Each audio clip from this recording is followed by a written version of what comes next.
Kami dari kelompok 10 akan mempresentasikan tentang materi analisis model, struktur, dan strategi kepemimpinan dalam manajemen strategi makalah. Yang beranggotakan laptopnya, Mas. Laptopnya ya. mungkin. Laptop dan HP-nya terlalu dekat mungkin. Yang beranggotakan Muhammad Kevin, Ginayatul Fikriyah, Dewi Nurkayati, dan Iska Ainun.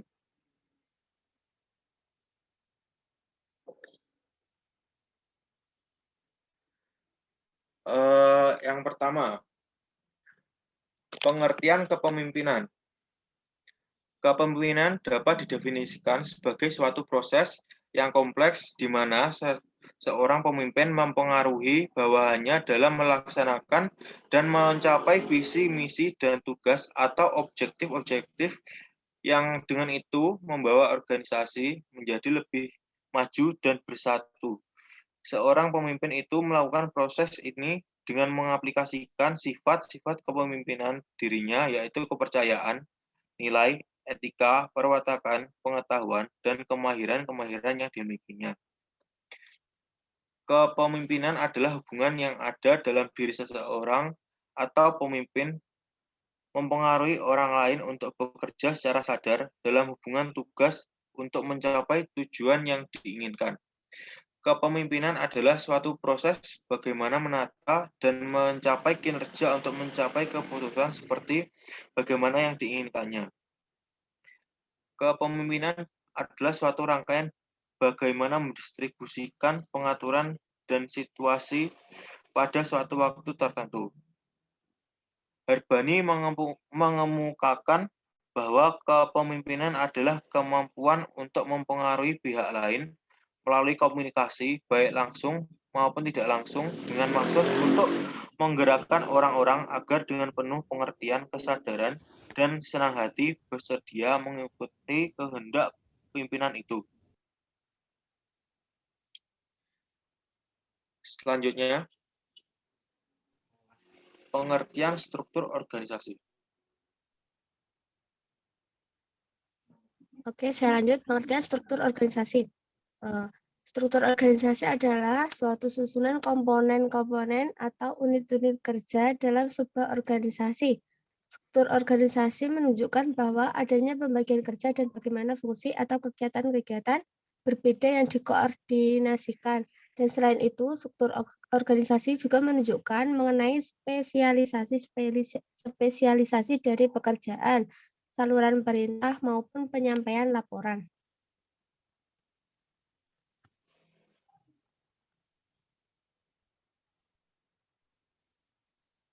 Lanjut.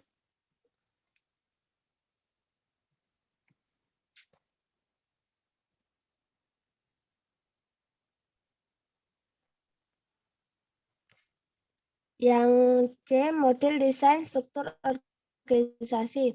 Pada penerapannya, model desain organisasi terdiri dari dua model, yaitu desain organisasi mekanistik dan desain organisasi organik. Desain organimekanistik yaitu proses kepemimpinan tidak mencangkup persepsi tentang keyakinan dan kepercayaan.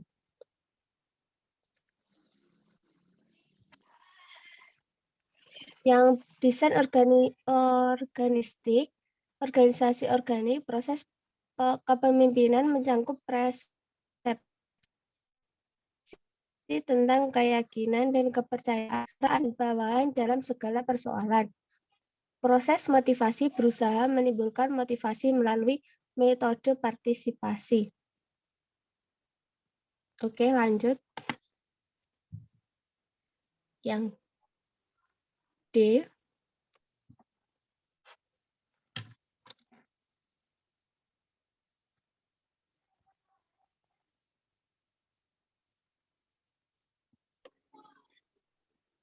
Yang D. Pengertian strategi kepemimpinan. Strategi Kepemimpinan merupakan kemampuan untuk mengantisipasi, memberi inspirasi, mempertahankan fleksibilitas orang lain untuk menciptakan perubahan strategi yang diinginkan. Dengan sifatnya yang multifungsi, strategi kepemimpinan melibatkan seluruh sumber daya manusia dalam organisasi, sehingga pemimpin yang strategik harus belajar bagaimana cara kita mempengaruhi perilaku, pikiran, dan perasaan seseorang secara efektif dalam lingkungan yang tidak menentu.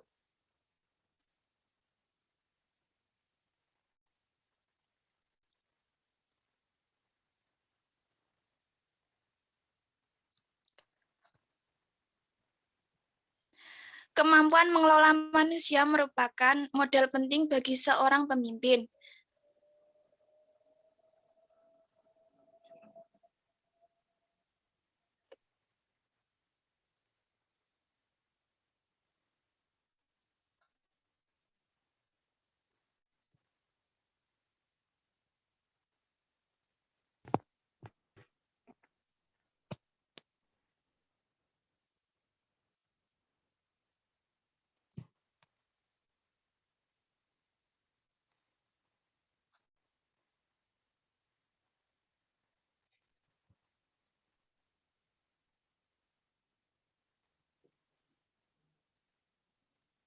Ke bawah, Vin.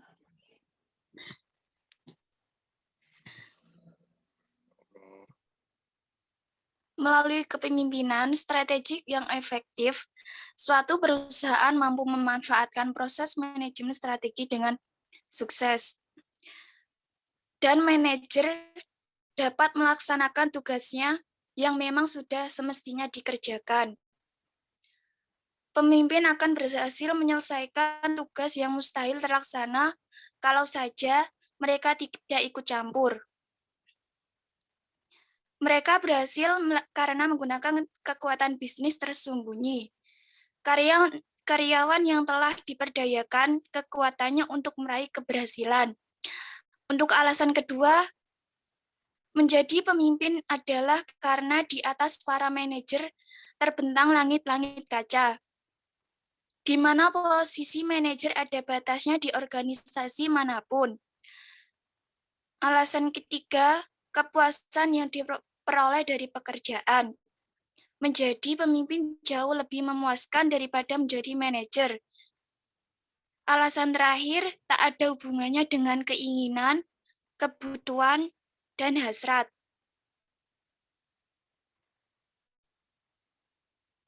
Sifat atau karakteristik kepemimpinan. Salah satu konsultan manajemen menyatakan bahwa untuk memimpin dan menjaga kelangsungan sebuah perusahaan, dibutuhkan seorang pemimpin yang tepat. Terdapat 5 macam karakter paling penting yang harus dimiliki oleh seorang pemimpin, di antaranya yang pertama, jujur. Seorang pemimpin harus baik jujur dalam sesuatu tindakan yang ia lakukan.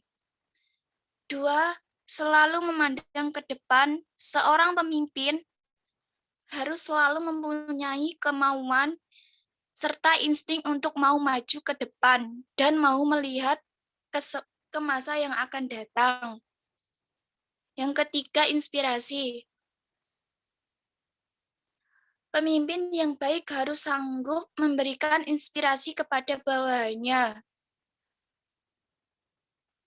Keempat, kemampuan. Pemimpin yang baik adalah mereka yang mempunyai kemampuan dalam menjalankan semua tugasnya sebagai seorang pimpinan agar bisa memberikan contoh teladan bagi anak buah dan semua orang yang ada di sekitarnya. Yang kelima, komunikasi. Ketika pemimpin berbicara, mereka berkomunikasi dengan rasa percaya diri dan karisma yang membuat orang lain memperhatikannya.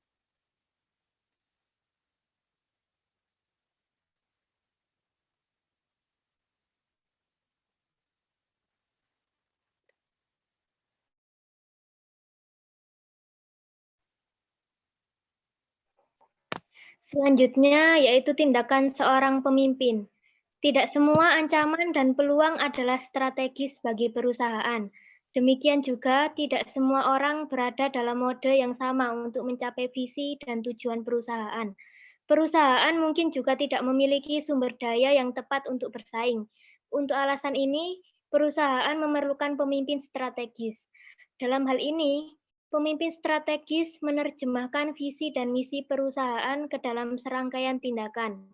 Mereka menganggap kompetensi ini perusahaan untuk melakukannya. Dengan itu, karyawan menjadi tahu mengapa perusahaan membutuhkan mereka dan apa yang perlu mereka lakukan setiap hari. Orientasi yang kuat kepada manusia, karyawan, dan eksekutif adalah komponen yang menentukan. Jika bukan yang paling menentukan untuk sukses jangka panjang, untuk alasan inilah perhatian utama adalah 1. Pelatihan dan pengembangan dan berkelanjutan untuk karyawan atau hubungan dan kualifikasi karyawan. Dan yang kedua, mewujudkan tanggung jawab sosial perusahaan yang memang merupakan kepentingan jangka panjang perusahaan. Organisasi desentralisasi mengharuskan perusahaan untuk lebih selektif dalam mengisi posisi eksekutif, termasuk membuat investasi penting dalam pelatihan manajemen dan pengembangan eksekutif yang bukan saja baik, namun juga dapat dipercaya. Next. Selanjutnya yaitu faktor-faktor apa yang mempengaruhi efektivitas kepemimpinan dalam manajemen strategi.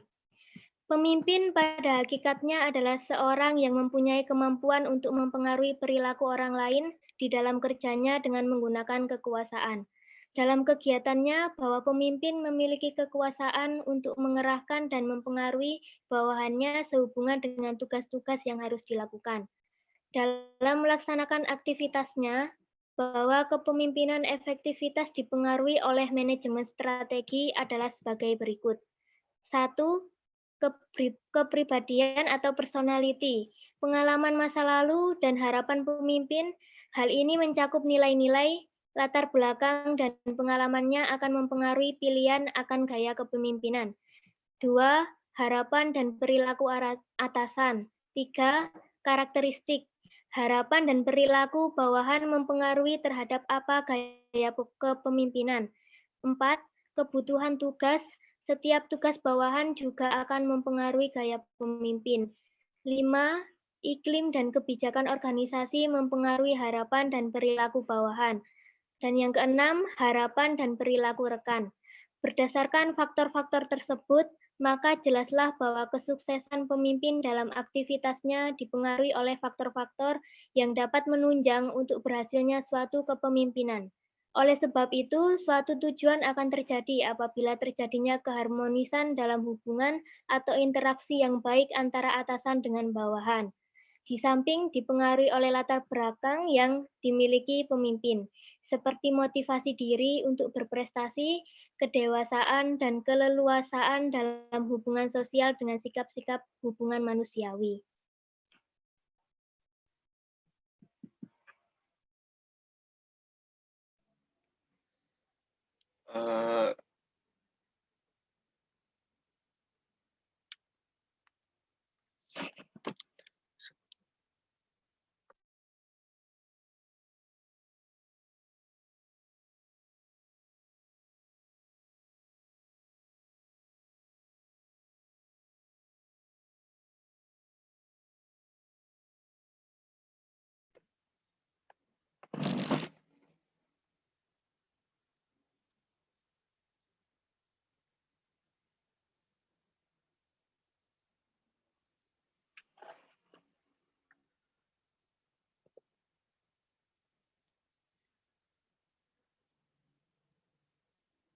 Dan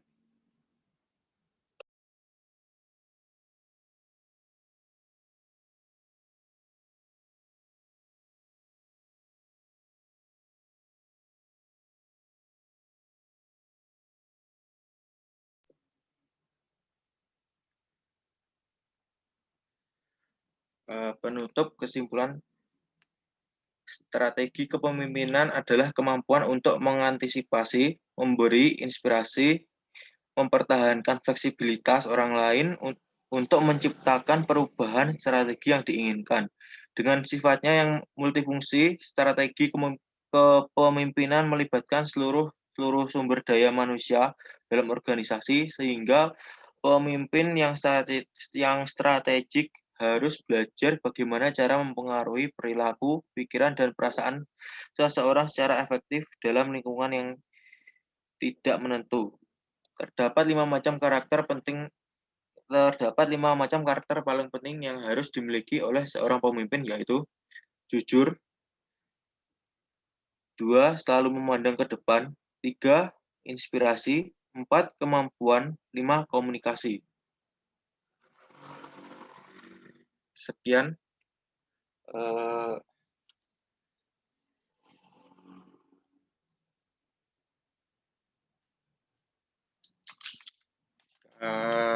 Ada yang ingin dipertanyakan?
Masih ada 2 pertanyaan. Bagaimana cara menentukan model desain struktur organisasi yang tepat bagi perusahaan? Dari 2 model desain struktur, menurut kelompok Anda, manakah yang digunakan dalam organisasi? Dan berikan alasan.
Mohon maaf, Pak. Izin mau menjawab pertanyaan dari Desi Yulia.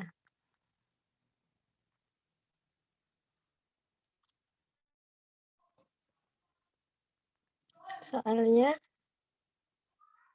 itu tadi dijelaskan bahwa perusahaan memerlukan pemimpin yang strategis. Seperti apakah pemimpin yang strategis itu? Menjadi pemimpin yang strategis itu mempunyai cara yang harus bisa menyeimbangkan 2 ciri. Yang pertama adalah konsisten, bekerja keras dan muncul tepat waktu. Tetapkan tujuan untuk diri Anda dan karyawan. Yang kedua, membutuhkan kelincahan. Jadilah penasaran secara intelektual, siap belajar dari orang lain, komunikatif dan kolaboratif.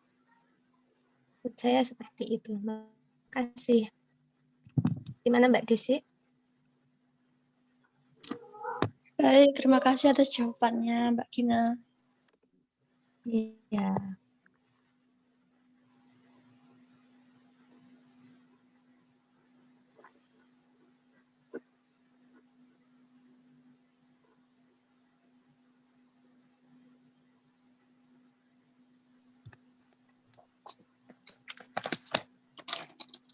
Baik, saya akan menjawab pertanyaan dari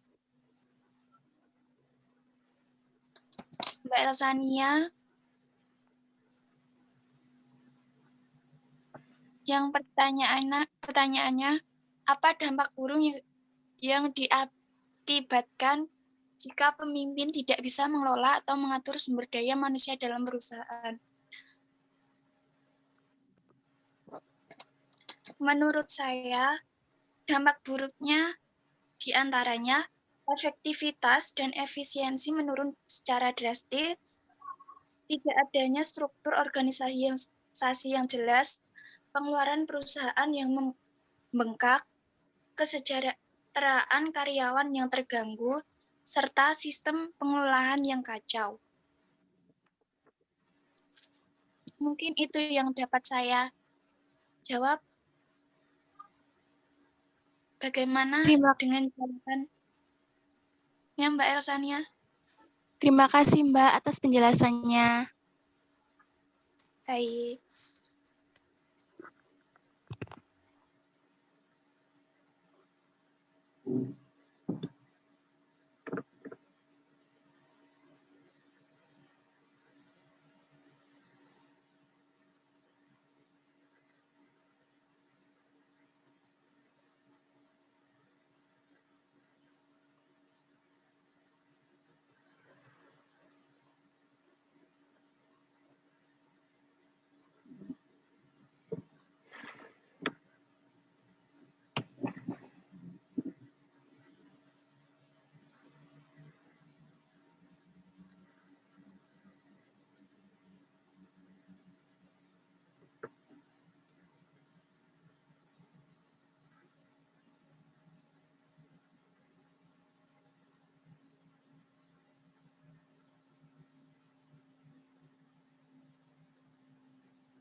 Saya akan menjawab pertanyaan dari Trianing Pratiwi.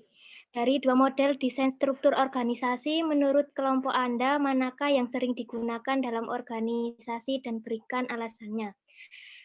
Kalau menurut saya, dari kedua desain yang ada, itu tergantung dari perusahaannya sendiri, mau menggunakan model desain struktur yang mana.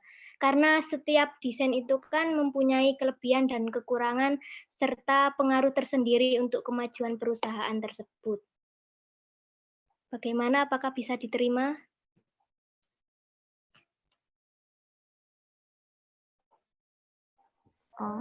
Oh, seperti itu. Ya, baik. Terima kasih. Ya, sama-sama.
Yang lainnya ada yang bisa menambahkan atau menyanggah jawaban?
Ya.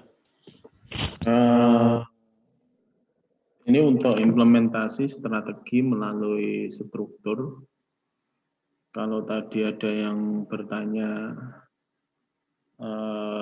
bagaimana struktur yang digunakan oleh perusahaan, oleh organisasi, struktur itu dipengaruhi oleh 4 hal, besar kecilnya organisasi.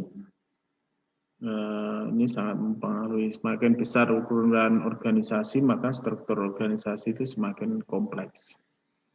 Kemudian strategi organisasi. Nah, inilah kaitannya struktur dengan organisasi. Hasil penelitian yang dilakukan oleh Candler pada perusahaan industri di Amerika menunjukkan bahwa ada hubungan strategi dengan struktur. Nah, itu struktur akan mengikuti strategi. Nah, disinilah nanti di bawah nanti ada kesimpulan bahwasanya seperti ini, strategi struktur itu akan mengikuti strategi. Kemudian yang ketiga adalah teknologi. Perbedaan teknologi yang digunakan menghasilkan barang dan jasa itu juga akan mempengaruhi struktur perusahaan. Kemudian yang keempat adalah karyawan. Tingkat kemampuan yang dimiliki oleh karyawan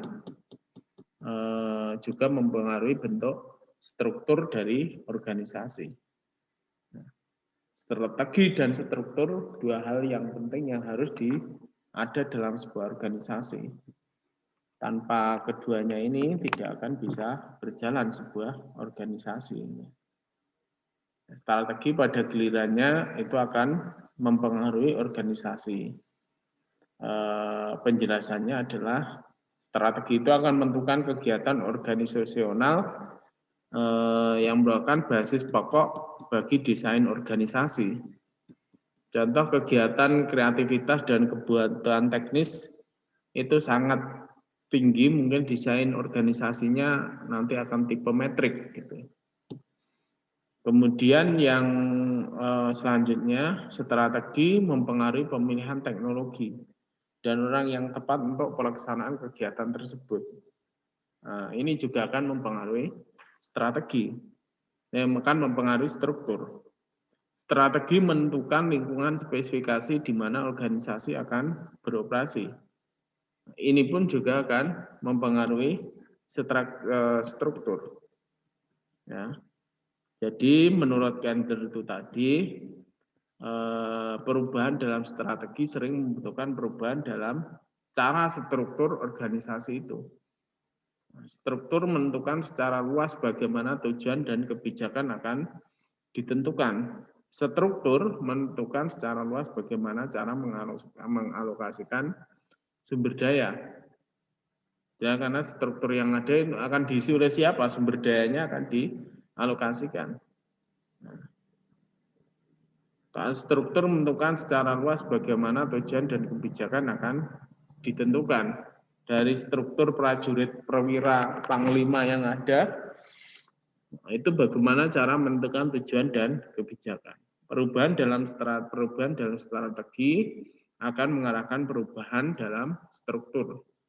Strategi sebaiknya dirancang dalam rangka memberikan fasilitas pada pengejaran strategis dari sebuah perusahaan. Tinggal ini bagaimana sebuah perusahaan itu mempunyai kajian strategis dalam mencapai tujuannya. Kajian strategis ini pun juga akan mempengaruhi struktur. Strukturnya ini nanti jangan sampai kebanyakan dan jangan sampai tumpang tindih. Seperti yang dikatakan oleh Presiden Joko Widodo itu banyak lembaga-lembaga negara yang tumpang tindih, sehingga kemarin lembaga negara itu yang dibubarkan kan banyak karena tumpang tindih.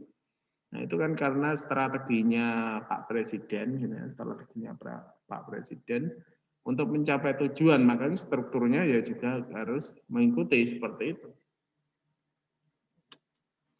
Itu struktur organisasi dalam strategi dalam struktur, ya. Strategi organisasi melalui struktur. Mungkin tadi ada tambahan sedikit bahasanya kepemimpinan. Saya setuju ini Gary Yull ini, ya Gary Yull, bahwa kepemimpinan itu pada intinya adalah mempengaruhi. Nah, kalau tingkat mempengaruhi ini tinggal nanti adalah pemimpin ini bagaimana caranya melakukan motivasi. Bentar. Ya. Ini karyawan yang bagus itu memiliki komitmen organisasi, terlibat aktif di dalam organisasi, aktif dalam mencapai tujuan organisasi. Kalau orang Jawa itu saya juga tidak begitu hafal ya. Dulu saya itu diberi pesan itu filosofi Jawa. Nah, itu rumangsa hangrungkepi anduweni dan apa ini memang dalam sebuah organisasi seperti saya seorang dosen, ini adalah tempat saya bekerja. Organisasi besar ini juga membesarkan saya bekerja di sini, nanti organisasi juga akan ikut besar gitu. Besarnya organisasi, besarnya saya juga akan besarnya organisasi. Saya adalah organisasi adalah saya. Saya berbuat jelek, nanti organisasi itu akan juga jelek, seperti itu. Kita harus punya semisal seiring dan senafas dengan organisasi. Inilah yang karyawan yang disebut aktif, terlibat aktif organisasi, aktif mencapai tujuan organisasi. Ini tinggal tinggal pemimpin. Kalau di sini banyak model ya, pemimpin yang visioner, pemimpin yang transformatif. Ini saya contohkan pemimpin yang transformatif, yang di sini ada kajian jurnal yang diambil. Ini yang dapat mengaktifkan motivasi pengikutnya serta mendorong mereka bertindak. Ini yang di atas ini kata kuncinya. Pemimpin yang dapat mengaktifkan memotivasi pengikutnya serta mendorong mereka bertindak atas motivasi tersebut demi kinerja yang tinggi.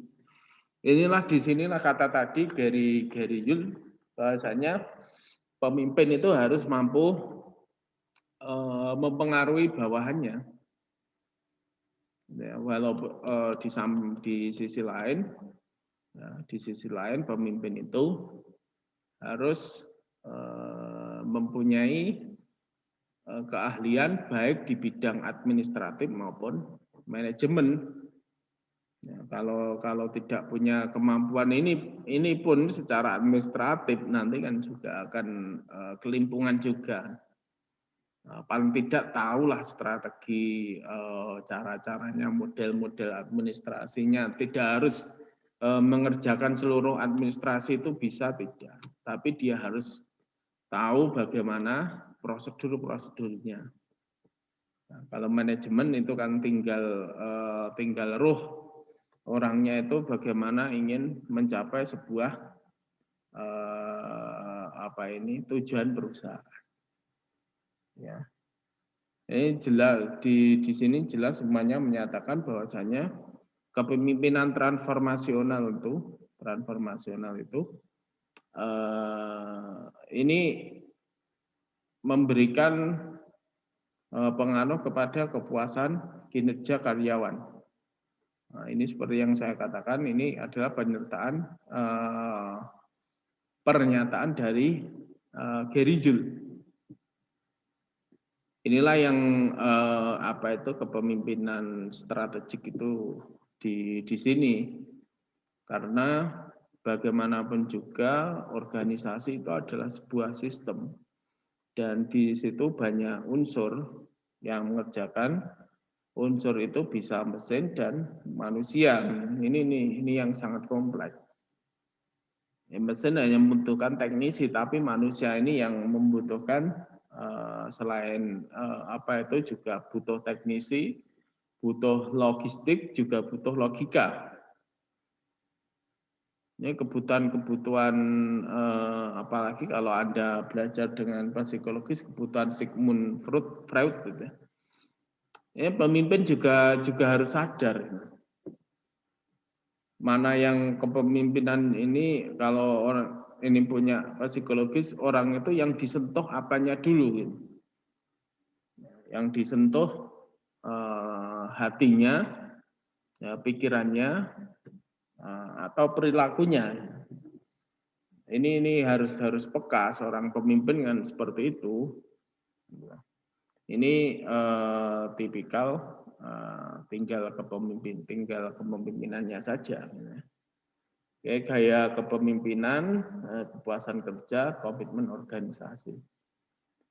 Nah, silakan apa itu gaya kepemimpinan banyak, kepemimpinan karismatik, visioner, transformasi, kepemimpinan demokratis, dan kepemimpinan apalah, kepemimpinan syariah atau apa yang dicontohkan oleh Rasulullah gitu. Semisal Anda menemukan di buku-buku tentang syariah atau manajemen strategik, silahkan saja itu dipakai.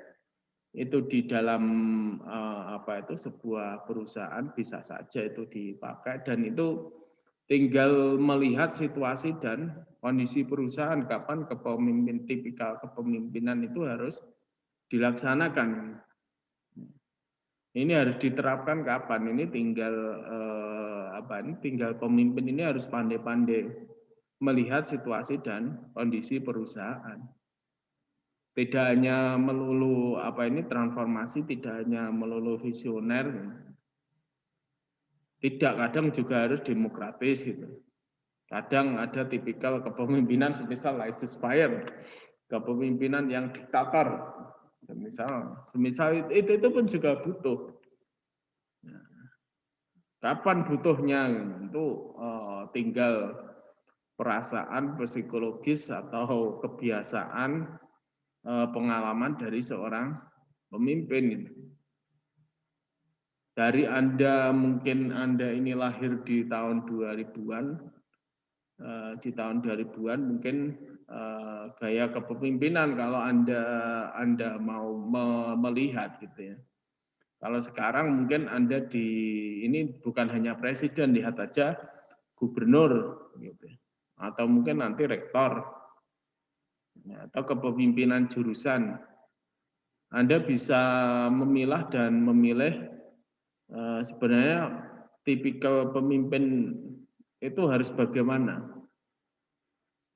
Yang enak itu bagaimana. Kadang terlalu cepat ngambil keputusan itu pun juga tidak baik. Nah, lamban mengambil keputusan juga tidak baik. Bagaimana itu seharusnya? Kadang-kadang yang memang kayak kayak Pak Presiden kadang ini kurang cepat. Ya, Presiden ya harus mendengarkan dari berbagai pihak. Ini terlalu lambat itu ya memang harus pemimpin ya harus di situ punya ilmu punya ilmu yang namanya ya agak blender, karena harus ya didengarkan gitu ya, didengarkan tapi tidak langsung secara emosional harus segera memutuskan. Nah, kalau tergesa-gesa nanti malah menghancurkan.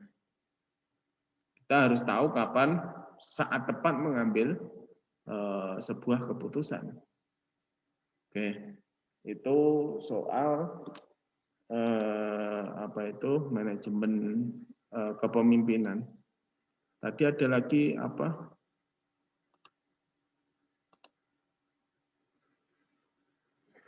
model desain struktur.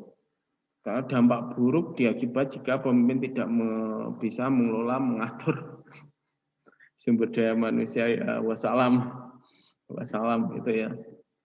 Kalau tidak bisa ini pemimpin kok dulu dipilih ini. Yang salah kira-kira yang memilih atau yang dipilih yang gitu. Oh iya, kepemimpinan itu kan karena itu kadang seorang pemimpin juga berbeda dengan istilahnya apa itu ketua atau apa. Pemimpin itu kadang memang dipilih secara karena emosional, ada emosionalnya. Kayak memimpin kepemimpinan apa itu sholat jamaah itu kan karena emosional juga. Kalau ketua kelas ini mungkin orangnya tegas atau gimana. Dan kepemimpinan kadang kadang mau duduk bersama, kemudian dia bisa menasehati kelompok sana, kelompok sini, kemudian mempersatukan kelompok sana, kelompok sini, seperti itu memang perlu. Ini pemimpin kadang juga ada istilah atasan, kadang seperti itu. Makanya Cak Lontong itu punya guyonan jangan berebut jadi atasan. Ingat atasan itu di pasar di Tanah Abang cuma 10.000 dapat 3, seperti itu. Maka dari atasan, pimpinan, kemudian ketua ini memang beda. Kepemimpinan itu ya ini orang ketika dia bicara itu mampu mempengaruhi. Semisal di sini pemimpinnya Mas Rizal Nur Mu'arif. Misal. Kenapa satu kelas ini memilih Rizal Nur Mu'arif? Karena beberapa kali ada persoalan di kelas, dia mampu semisal memberikan jalan tengah yang lebih demokratis, yang lebih elegan seperti itu, beberapa kali seperti itu, akhirnya semisal kelas ini terbagi 4 kelompok, akhirnya inilah yang bisa mempersatukan kira-kira Mas Rizal Nur Mu'arif. Dia mampu mendengarkan sisi kanan, sisi kiri, sisi atas, sisi bawah, semisal seperti itu. Kelompok ABCD.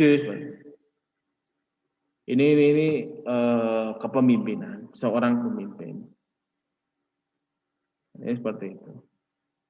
Tapi di sisi lain kayak Mas Rizal Nur Mu'arif ini, kalau di perusahaan atau di usaha apa itu, yang seperti yang saya katakan di awal, harus bisa administratif maupun manajemen. Ya, seorang pemimpin seperti itu dia mampu melihat ke depan, yang visioner itu tadi kan mampu melihat ke depan. Dia mampu meramalkan perusahaan ini mau dibawa kemana, ya, mau dibawa kemana. Bukan lagu itu, nah, ini perusahaan ini mau dibawa kemana, tapi dia juga punya strategi untuk kemana itu dengan berbagai jalan yang dia tetapkan. Gitu. Oke. Ya kalau buruk, coba salam kita aja. Model menentukan, struktur sudah. Dari 2 model yaitu tadi yang sudah saya sampaikan tentang struktur. Mungkin kalau tambahan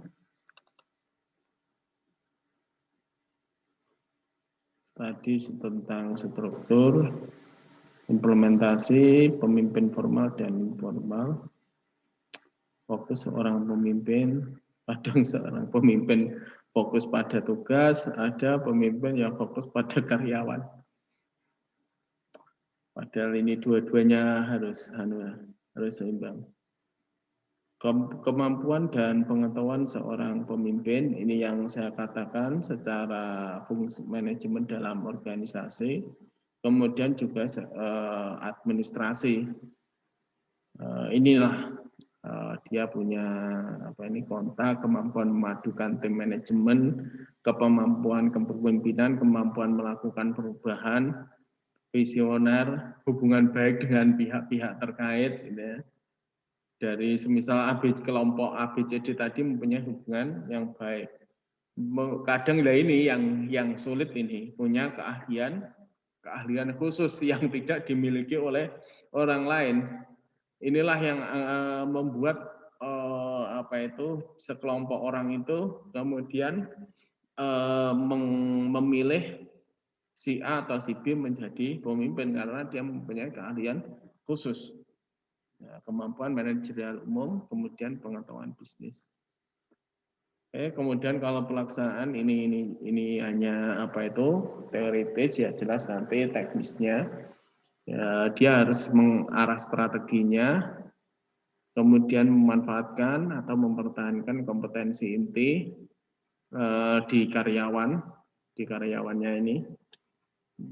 Nah, ini juga dia punya penasehat, paling tidak kan, pemimpin itu kan tidak harus seluruhnya mampu, gitu, kompeten. Dia harus juga banyak pertimbangan dari berbagai sisi.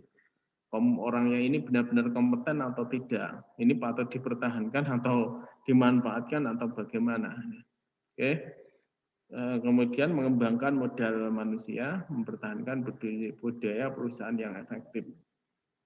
Menanamkan etika bisnis.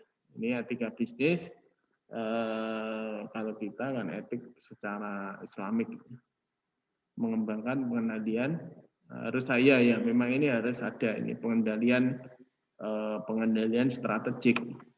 Nah, ini misal inilah penasehatnya, mungkin penasehatnya di sini ada orang yang mengendalikan strategi itu. Ini strategi ini yang dilaksanakan ini sudah benar atau belum? Ini pengendalinya adalah tim ini. Sudah berjalan, sudah diterapkan. Inilah yang mengevaluasi setiap hari ini pengendali strategi ini. Itu tambahan-tambahan dari kepemimpinan strategik di dalam sebuah perusahaan. Tambahan dari saya, ini masih berapa kelompok untuk C ini? Habis? Atau masih satu? Tinggal satu kayaknya, Pak. Tinggal satu ya, berarti masih ada minggu depan. Ya, minggu depan ada, kemudian bagian saya, gitu ya Mbak Alvina. Ya, satu makalah, kemudian satu lagi yang 9 tambah 7, 16, 16 tambah 7, 23, terakhir kan tanggal 30. Tanggal 30 itu kan nanti UAS. Di UAS itu tinggal nanti kuliah atau tidak, nanti kita sampaikan di tanggal sebelumnya, tanggal 23. Kita aja, kita kan nyantai saja. Oke, dari saya mungkin itu. Mohon maaf yang sebesar-besarnya. Semoga ada manfaat bagi kita semua. Wassalamualaikum warahmatullahi wabarakatuh. Waalaikumsalam warahmatullahi Wabarakatuh. Warahmatullahi wabarakatuh.